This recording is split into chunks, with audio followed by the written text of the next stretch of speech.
It was late evening when the sky turned a strange shade of violet, and the air shimmered with a hum that felt like it was crawling across the skin of everyone in the small rural town. Most people thought it was some kind of storm, but I knew better. I had seen that glow before years ago, when the research station had reported sightings of unidentified objects hovering above the nearby woods. I was walking back from the river when the hum grew louder, and a sudden flash lit up the clearing ahead. I froze, my heart thudding in my chest, as a figure emerged from the light, tall, slender, her skin shimmering with colors that shifted like oil on water, her hair a cascade of silver that caught the last light of the setting sun, her eyes wide and curious as they locked on mine. She tilted her head, studying me, and for a long moment neither of us moved. Then she stepped closer, her movements fluid and almost too graceful to be human. Her voice was soft, melodic, and yet carried a strange weight when she spoke.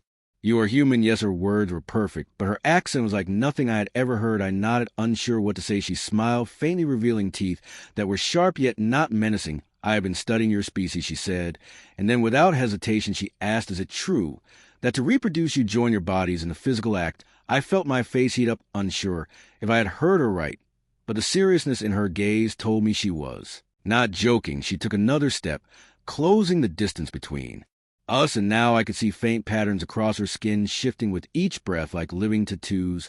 I swallowed hard, trying to find the right word to yes. I guess that is how it works for humans. She seemed to think about this, her expression thoughtful, as if comparing it to something from her own world. Then she asked, "Can I try with you?" My brain stalled, my mouth opening and closing with no sound coming out. I had never been asked anything like that before, especially not by someone who looked like her. She seemed to sense my hesitation, and her expression softened. "I do not mean to alarm you," she said. "I am a researcher sent to observe and understand your kind, but I have read about your method of reproduction, and it fascinates me. On my world, reproduction is entirely different.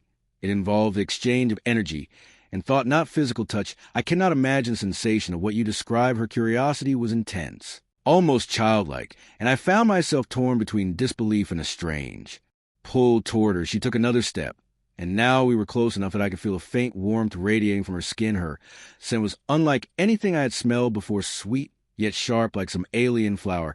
I tried to keep my thoughts straight. "Look," I said, "this is not exactly something humans just do casually. Well, some do, but it is usually more complicated than that." She tilted her head again, and then, to my surprise, she laughed a soft, musical sound. "Perhaps I should learn more first," she said, but her gaze never left mine, and I could feel the weight of her curiosity pressing into me over the next hour.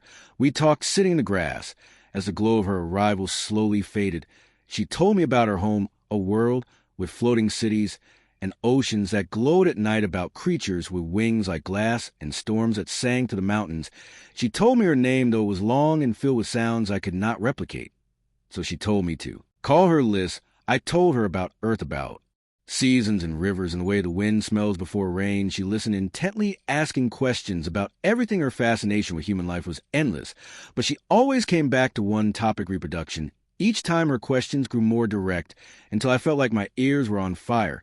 She asked what it felt like, why humans did it in private, how the act could create life, and why it also brought pleasure. Her eyes sparkled as I stumbled through explanations, feeling more and more like I was being interviewed for something far beyond my understanding. Eventually, she leaned closer again. "So if I wish to try this with you, would it be possible?" Her voice was quiet, but there was no shyness in it, only that same burning curiosity. I hesitated, looking into her eyes and seeing not just beauty, but something deeper, an openness, a willingness to understand. I realized she truly did not see this as something scandalous. It was simply another part of human life to explore.